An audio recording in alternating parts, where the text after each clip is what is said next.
Hi friends, ಇವತ್ತು ಬದನೆಕಾಯಿ ಎಣ್ಗಾಯಿ ಸಾಂಬಾರು ಮಾಡೋಣ. ಬದನೆಕಾಯಿಗೆ ವೈಟ್ ಬದನೆಕಾಯಿ ತೊಗೊಂಡಿದ್ದೀನಿ ನಾನು, ಕೊಯ್ದು ಹೆಚ್ಚಿ ಇಟ್ಕೊಂಡಿದ್ದೀನಿ. ಸ್ವಲ್ಪ ಉಪ್ಪು ಹಾಕ್ಬಿಟ್ಟು ಈಗ ಮಸಾಲೆ ರೆಡಿ ಮಾಡ್ಕೊಳ್ಳೋಣ. ಸ್ವಲ್ಪ ಕಡಲೆ ಬೀಜ ಹಾಕ್ಕೊಬೇಕು, ಕಾಯಿ ತುರಿ, ಟೊಮೊಟೊ, ಸ್ವಲ್ಪ ಬೆಳ್ಳುಳ್ಳಿ ಹಾಕ್ತಾಯಿದ್ದೀನಿ, ಸ್ವಲ್ಪ ಮಸಾಲೆ ಹಾಕ್ತಾಯಿದ್ದೀನಿ. ಇದು ಮಟನ್ ಮಸಾಲೆ. ಸ್ವಲ್ಪ ಈರುಳ್ಳಿ ಹಾಕ್ಕೊತಾ ಇದ್ದೀನಿ,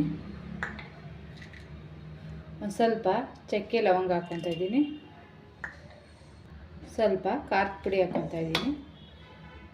ಇದಷ್ಟು ಈಗ ಮಿಕ್ಸಿಗೆ ಹಾಕ್ಕೊಬೇಕು.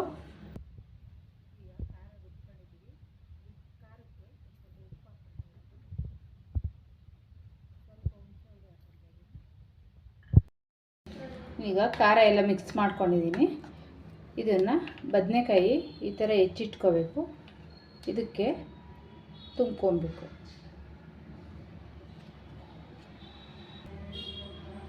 ಈಗ ಈ ಥರ ತುಂಬಿಬಿಟ್ಟು ಇಟ್ಕೋಬೇಕು. ಎಣ್ಣೆ ಮಾಡ್ಕೊಳ್ಳೋಕ್ಕೆ ಆಯಿಲ್ ಹಾಕಿ ಇಟ್ಟಿದ್ದೀನಿ.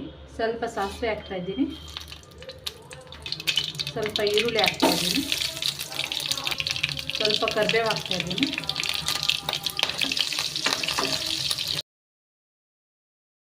ಮಸಾಲೆ ತುಂಬ್ಕೊಂಡಿರೋ ಬದನೆಕಾಯಿ ಹಾಕ್ಕೊಬೇಕು.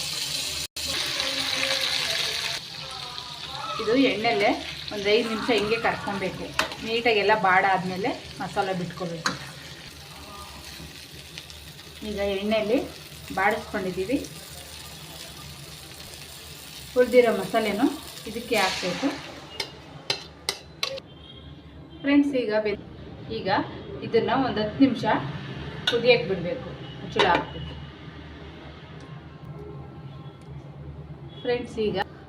ಫ್ರೆಂಡ್ಸ್ ಈಗ ಬೆಂದಿದೆಯೇನೋ ನೋಡೋಣ.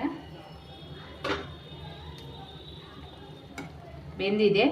ರುಚಿಕರವಾದ ಬದನೆಕಾಯಿ ಎಣ್ಗಾಯಿ ಸಾಂಬಾರು ರೆಡಿಯಾಗಿದೆ ಫ್ರೆಂಡ್ಸ್.